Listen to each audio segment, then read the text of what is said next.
বিশ্বাস করুন, আপনি যদি একজন মুসলিম হয়ে থাকেন, আজকের এই ভিডিওটি আপনার জীবনের মোড় ঘুরিয়ে দিতে পারে।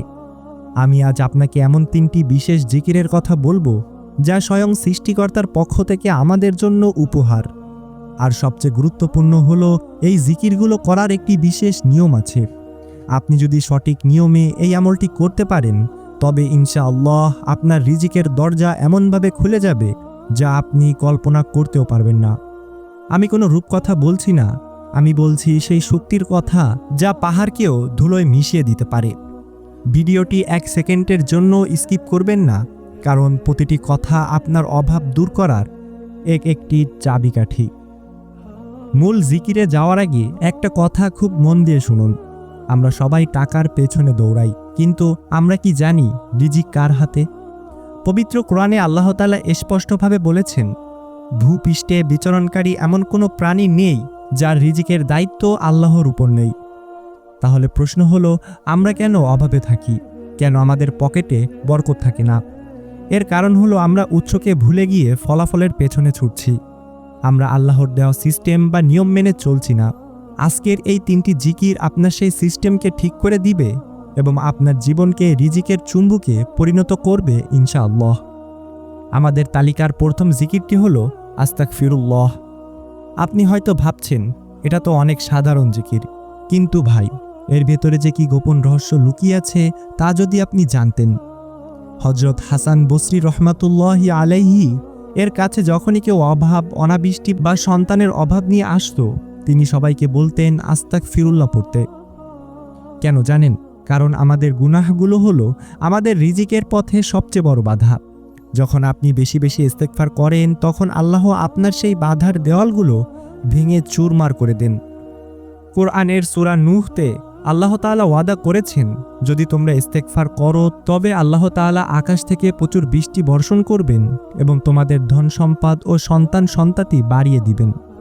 আমাদের দ্বিতীয় জিকিরটি হলো লা হাওলা ওয়ালা কুওয়াতা ইল্লা বিল্লাহ। রাসূলুল্লাহ সাল্লাল্লাহু আলাইহি ওয়াসাল্লাম বলেছেন, এটি হলো জান্নাতের গুপ্তধনগুলোর একটি। যখন আপনি এই জিকিরটি পড়েন, তখন আপনি আসলে ঘোষণা করছেন যে আপনার নিজের কোনো শক্তি নেই, সব শক্তি একমাত্র আল্লাহ তাআলার।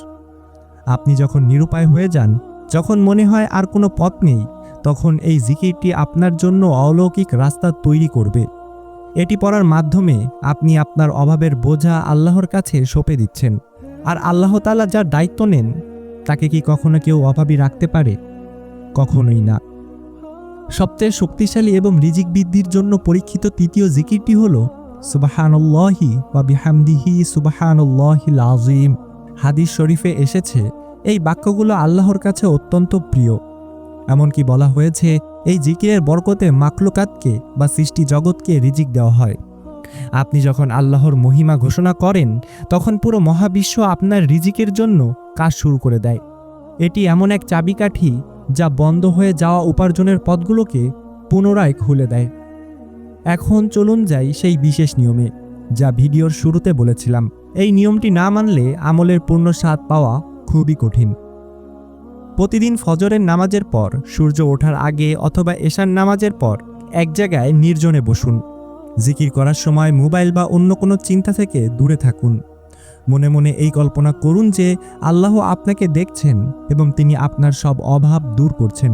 প্রতিটি জিকির অন্তত 100 বার করে পড়ুন। জিকির শেষ করে হাত তুলে আল্লাহর কাছে নিজের অভাবের কথা খুলে বলুন। তবে চাওয়ার আগে অন্তত 10 বার দুরূদ শরীফ পড়ুন। দুরূদ শরীফ হলো দোয়ার পাসওয়ার্ড, যা দোয়াকে সরাসরি আল্লাহর আরশ পর্যন্ত পৌঁছে দেয়। প্রিয় ভাই বোনেরা, টাকা পয়সা মানুষের হাতে আসে যায়, কিন্তু আল্লাহর রহমত চিরস্থায়ী। আজকের এই আমলটি শুধু মুখে বলার জন্য নয়, হৃদয়ে ধারণ করার জন্য। আপনি যদি আজকের রাত থেকে এই বিশেষ নিয়মে জিকির শুরু করেন, তবে আপনি নিজেই আপনার জীবনে আসা পরিবর্তনগুলো দেখতে পাবেন। যদি আপনি মনে করেন এই ভিডিওটি আপনার মনে একটু হলেও আশার আলো জাগিয়েছে, তবে ভিডিওটি এখনই আপনার টাইমলাইনে শেয়ার করে রাখুন। হতে পারে আপনার একটি শেয়ারে অন্য কোনো অভাবী মানুষের জীবন বদলে যাবে, আর তার উসিলায় আল্লাহ আপনার উপর আরও রহমত নাজিল করবেন। তো বন্ধুরা, কমেন্টে লিখুন ইনশাআল্লাহ, যাতে আমরা সবাই মিলে এই আমলের কাফেলায় সামিল হতে পারি। আর আমাদের চ্যানেলে নতুন হয়ে থাকলে আমাদের চ্যানেলটি অবশ্যই ফলো অথবা সাবস্ক্রাইব করে আমাদের পাশে থাকবেন। আল্লাহ তাআলা আমাদের সবাইকে দ্রুত অভাবমুক্ত করে দিন এবং রিজিকের অসীম বরকত দান করুন। আমিন। আজকের মতো বিদায় নিচ্ছি। আসসালামু আলাইকুম ওয়া রাহমাতুল্লাহ।